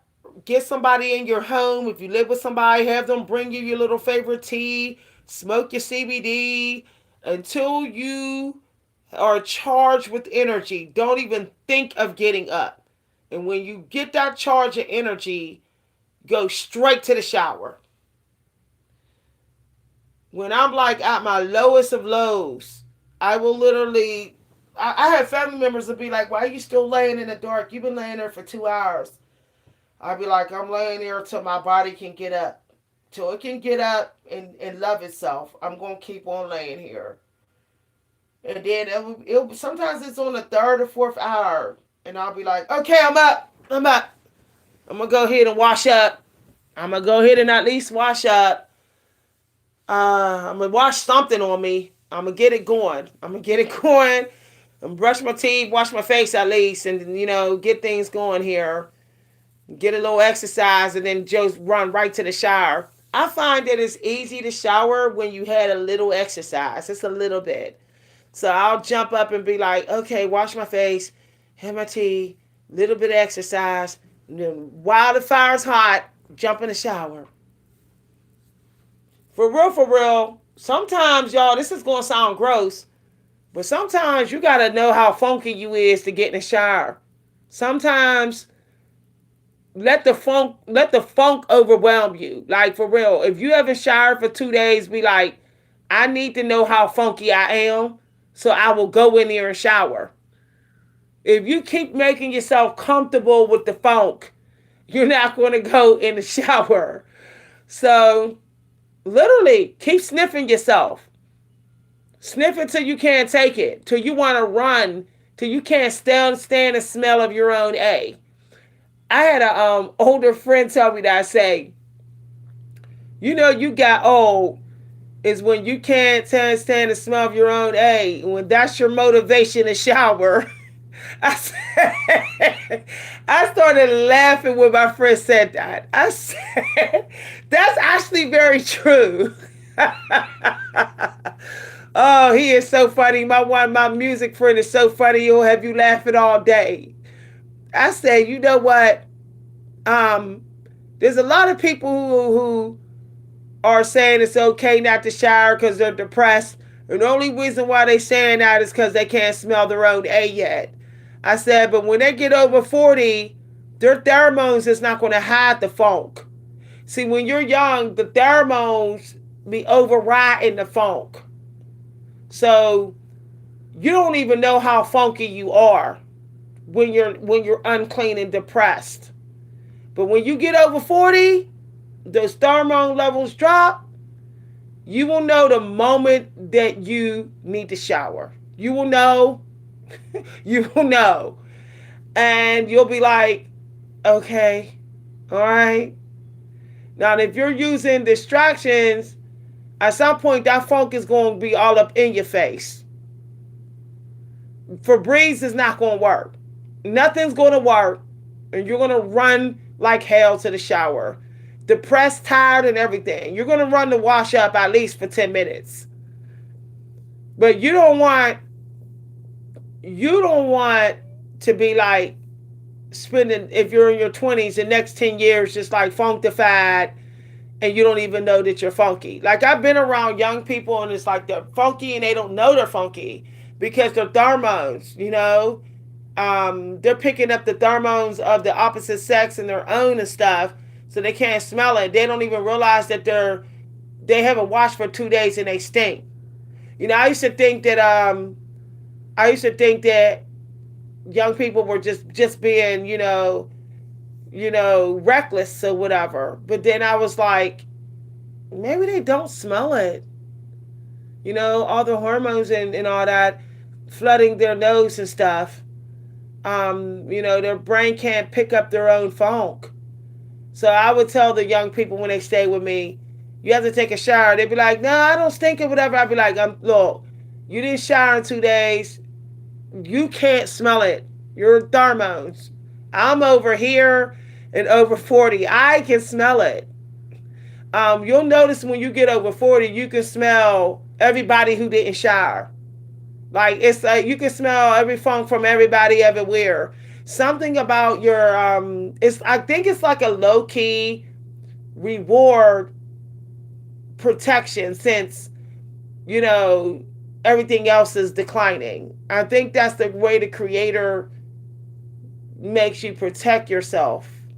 Like since you can't really pick up other people, pheromones is good.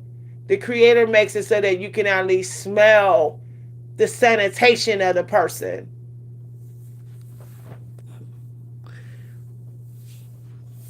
So yeah, now here's another self-care tip. This is kind of real radical, y'all. Wash up and that's it. Now I know and then people will be like, I need deodorant on. I need this on. Look, at least you're not stinking no more. At least you're clean. Okay? Alright, you did something, you got rid of the funk. Alright, maybe later on in your day you'll put deodorant on. But if all you do is take a 5 minute shower and dump some baby powder on you and go about your business in your underwear, that's better than nothing. Do that. Get in the shower for 5 minutes, one wash down, flood, dump baby powder all over your body, your armpits, butt, whatever. Throw on some drawers and go ahead and sit your butt back down with your exhausted and have a breather. Okay? That's minimalistic to the bone to the end. I know people say, but lotion. Look, there's Africans walking around in Africa without lotion on all day. Some of them got thick layers of powder on them because it's super hot. So I find that lotion is like it's I find that to be like sunglasses. That's only if really needed, if somebody's around, you want to feel sexy, whatever. But fresh is fresh. You took a shower, you're fresh. You got baby powder on. Baby powder keeps odors away. You know, I find that separating your grooming time from your shower time helps you to get it done. So for me, I never shave at the same time period of showering because it's just way too exhausting. So I will be like, you know what? While I'm watching a movie, I'll shave. I have my little shaver out, put a towel down under me, and shave with my electric shaver, or whatever. That's when I'll do it. I'll floss my teeth as I'm watching TV. I find that like having designated floss grooming time during shower time is like work. I feel like I'm going to a 9 to 5 job then. So I just say no. So I'll sit in bed, when I'm happy, when I'm feeling good, watching a good movie, floss my teeth, and then let me put the towel down under me, shave it, electric shaver.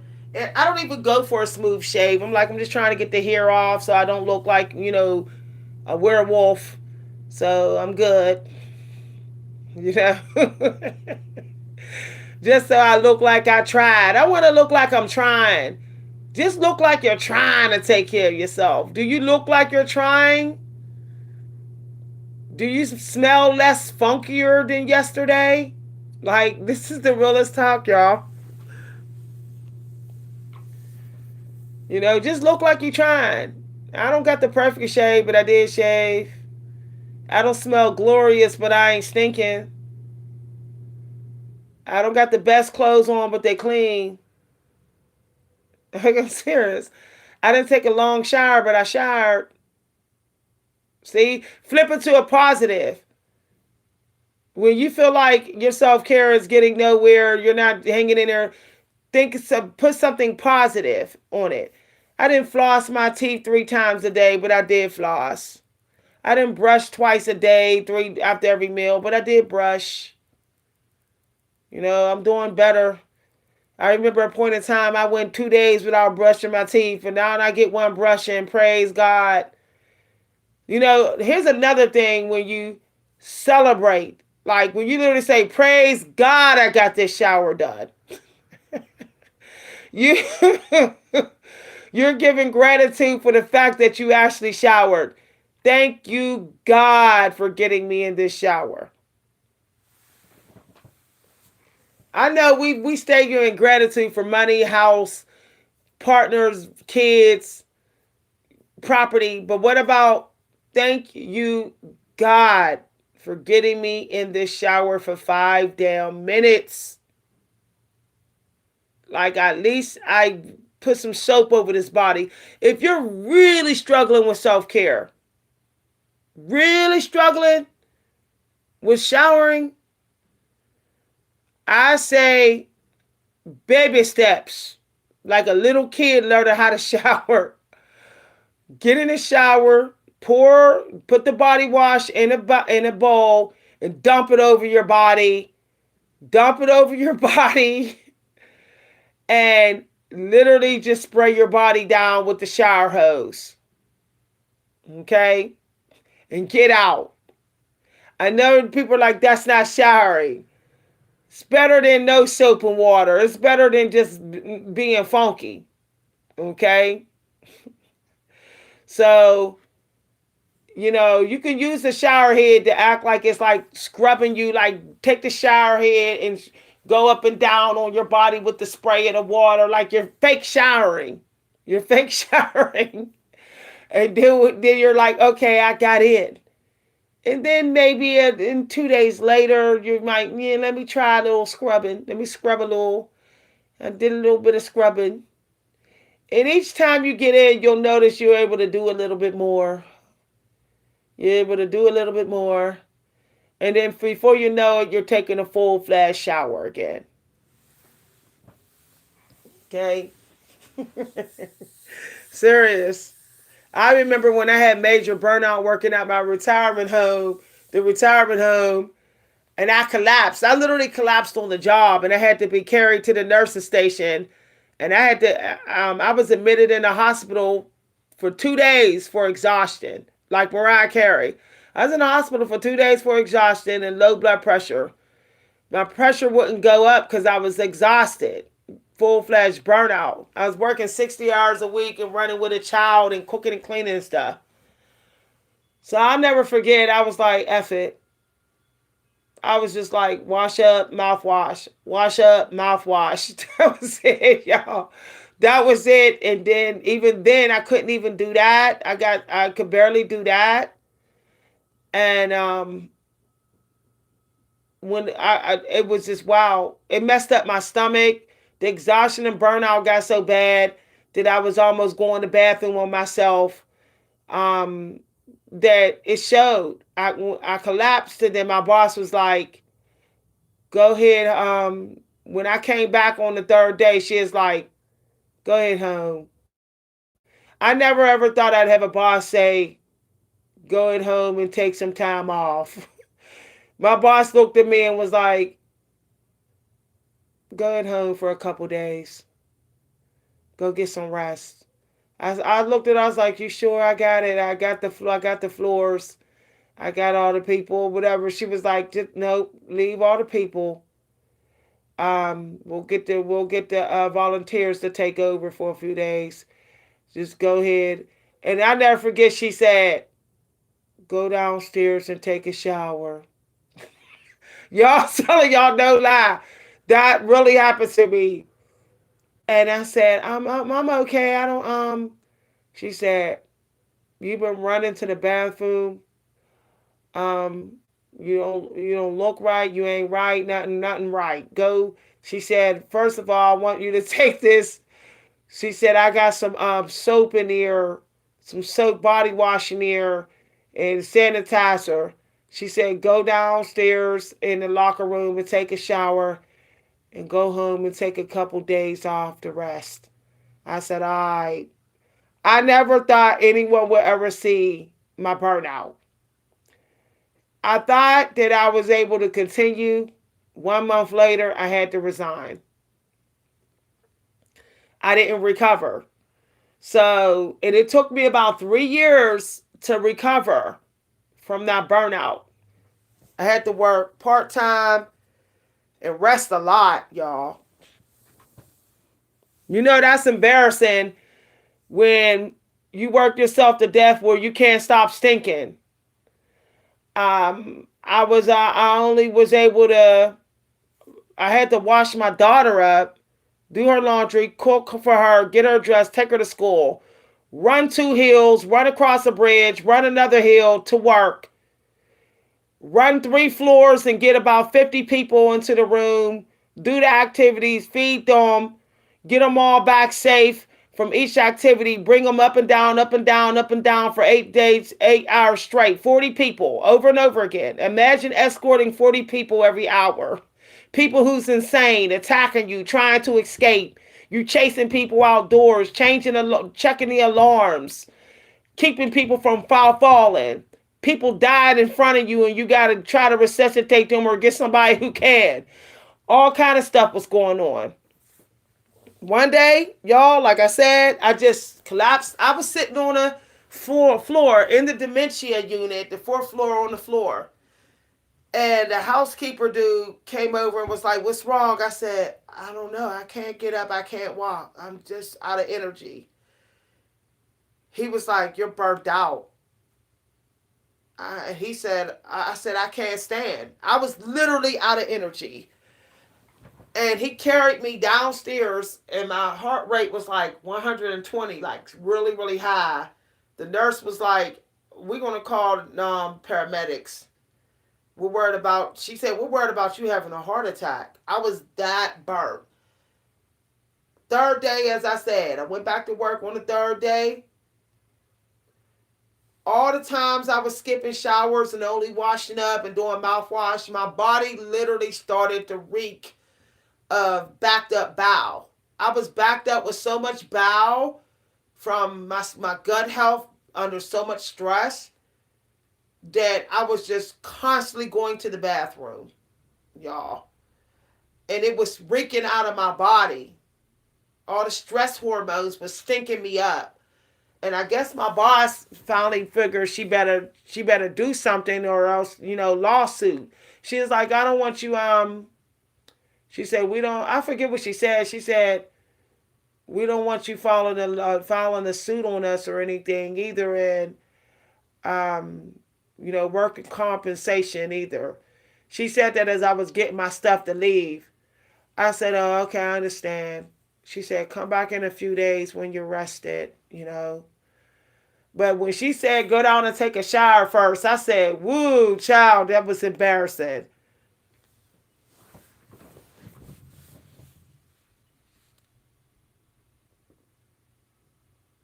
Yeah, yeah. I believe at some point she regretted. I think she was trying to clear her karma out. She had some bad karma, but I believe that she realized she went too far with me.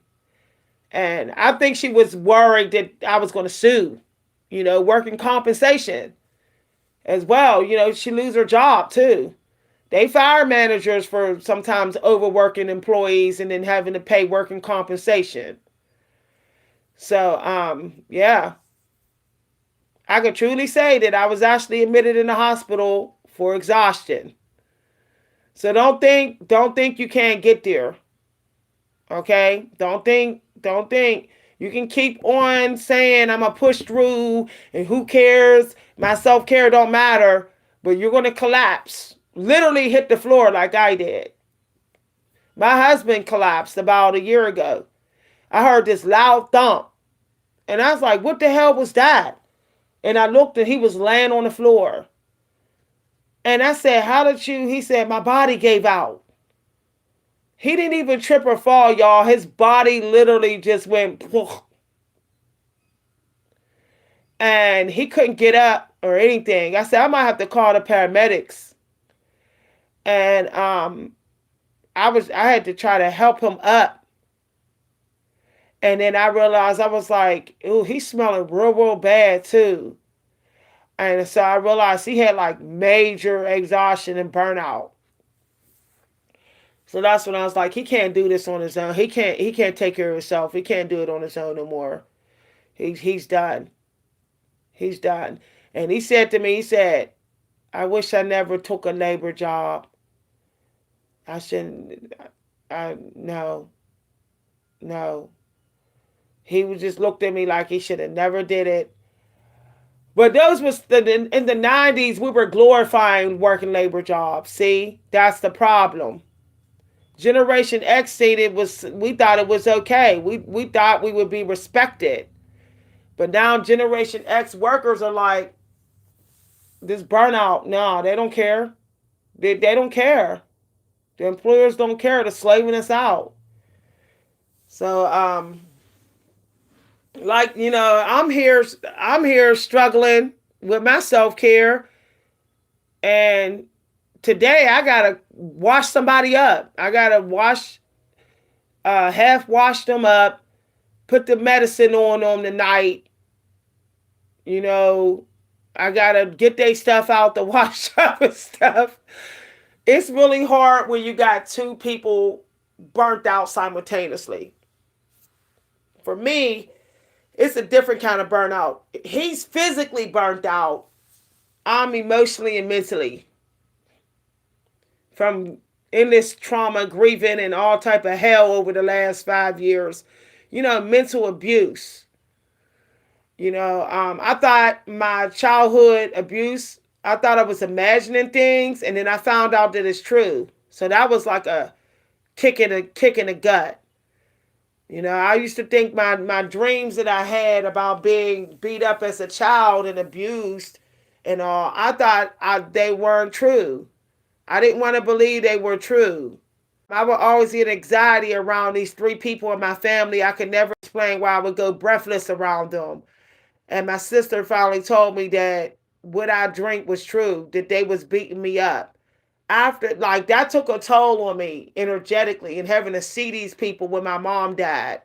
Like, I literally, if y'all could see me at my mom's funeral, I was going back and forth like I was ready to just beat everybody the hell up who didn't intervene. I was like really restless. I was talking to myself. I was like, yeah, I'm ready to F somebody up out here. I was really like disgusted that the lady was standing near me. Like, I'm sitting there, my mom's dead body is coming down the aisle, and this witch is standing near me who beat me up as a toddler. Y'all, I really wanted to jump on this witch and choke her while my mom's dead body was coming out, but I really had to restrain myself, and I was like pacing back and forth, really pissed off. And my sister couldn't take it. It was bothering her, and she knew, like, she I guess she was like, because she had seen it happen and we had talked about it.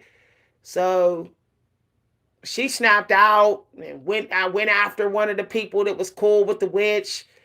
They got in a fight in front of the funeral home. She said, "You're all demons." She called them all demons to their face, y'all. Woo! I was so I was so done. I just sat in the hearse.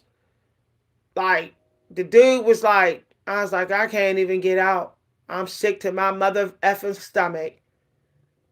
I said, I could take that high heel shoe that they threw and I could dig her eyeballs out for what she did to me. But I just sat in the hearse like steaming, searing. But I I got totally depleted after that. Pissed off for like months. I had to stop. I haven't talked to my family. I haven't talked to none of them since.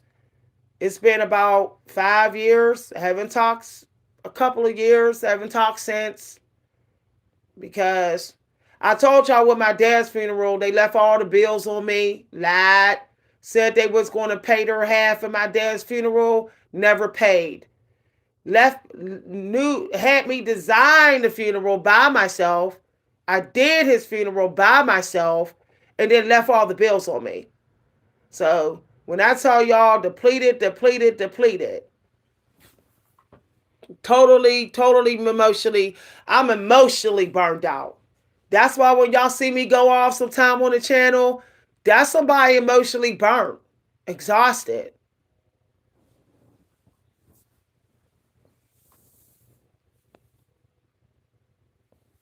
Telling y'all, you can have emotional burnout. There's all type of burnouts. Mine's is nerve burnout, emotional. I really think I really think my burnout, my exhaustion and my grief and my pain and outraged, my outrage. I told y'all that they called the police on me for responding to the witch. One of the witches at my mom's funeral called me a name. And I said, this is the straw. So we was about to fight outside, and she was a narcissist. And she called the police and played victim, and the police listened to her. I had to tell the police the real story and let them know that it was my mom in there that died, and they need to get out. She need to get the hell out. And I think that my exhaustion is never going to go away fully until the witches are in their grave. And I literally said, when they die, I'ma literally be like, may you rest in piss. Straight up. Yo, I'm telling you, they was doing my wicked family members that was abusing me and my siblings and beating us up in our sleep and stuff. They was doing um they was doing witchcraft on us, y'all. They was using a Ouija board against us. They was doing witchcraft on us downstairs while we was upstairs sleeping. That's how wicked they were. And they don't like me because they know I sense their wickedness. They know their wicked demonic energy can pick up on my intuitive energy. They know that I'm for God, so they're pissed off. They want me to step out of my cool and catch a case. They want me in jail, y'all. These witches in my family want me in jail. They keep taunting me and stuff. They were taunting me. I even went to karaoke and one of the witches was in there and said something about me to somebody in there, even though I stayed away from her. She was in there taunting me. She was trying to get me to come over near where she was at, so we can get into it and I can catch a case.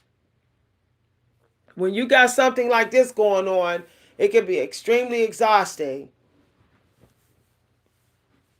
And then it's exhausting for me because I already know that there's going to be a fight eventually out in the street.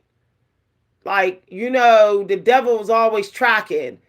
So when we run into each other, and I'm telling you, if one of these witches say something out in the street to me, y'all probably gonna hear that I caught a case. Okay, they're waiting to see me again. Every time they saw me, showdown happened. Even with my older sister, showdown after showdown.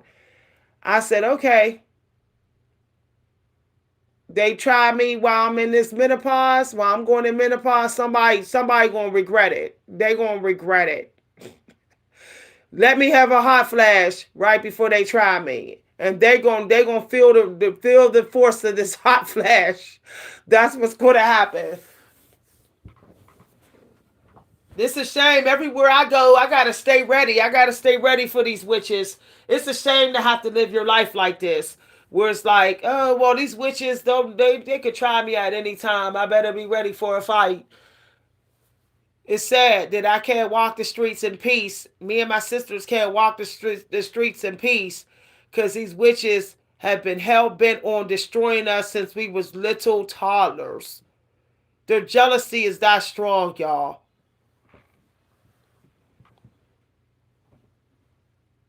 Hi, everybody.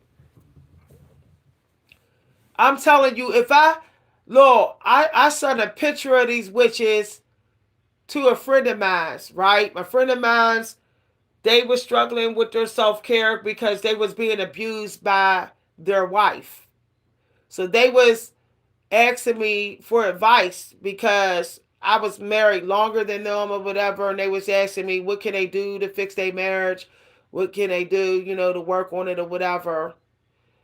Um, And they were like, they said I let myself go. I'm out of shape and everything because she keeps abusing me.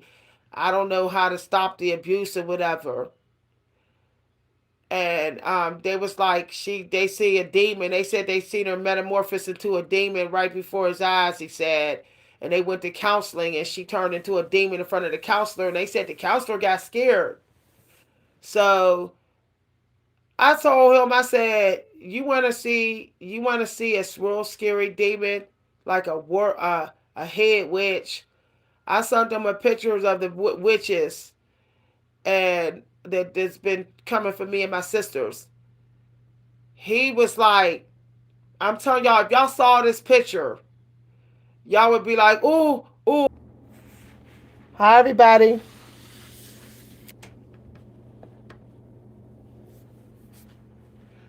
Oh, y'all, I had to take the phone into the to the man cave area because I gotta charge it. Okay, y'all, I gotta get ready to go, but I just never forget. My friend was like, he saw the witches in the pictures, and he immediately felt the energy of the head witch in the picture, and it was just an interesting thing because it's just funny, like when you're like hurting and suffering, you're like sensitive to demonic energy. The fact that he was like struggling with self care and he could feel the demonic energy through the picture, and so could I. That just goes to show. So I find that if you're struggling with self care, you probably should stay near places that are positive, like, stay close to your church. Get involved with your religion. Get real spiritual. You probably need to be way more spiritual than everybody else. You might need to do a cleansing more often. I find that doing like a 1 hour cleansing of the air, like literally just burning incense, cleansing the air real good, that helps, like, for me to not, you know, be hard on myself. I noticed that I start thinking more positive about life, or positive about myself, and it gives me a little push to do some self care. Like dusting, really, like when you dust the room, when you start dusting a little bit, it's like it starts to put you in the energy of like self care. So I'll find something to just wipe down and dust, dust a couple things, and then just a little bit, you know. If my chakras are still thirsty for dusting, then I'll go take a shower. So basically, you give your chakras a little taste of the feeling of washing, doing something that's not showering, and then once you're in that state of being of feeling like washing something, then you go wash up. Okay. All right, y'all, I gotta get ready to go. If y'all enjoyed this video, feel free to let me know. I will do a part 2 talking about this. If you'd like to donate to the channel, you could donate. If you'd like to donate to my self-care or my life purpose, you could donate at my cash app at money sign Coach V Hunter, Coach V Hunter, or at my PayPal. Thank you, everybody, for listening. Bye, everyone.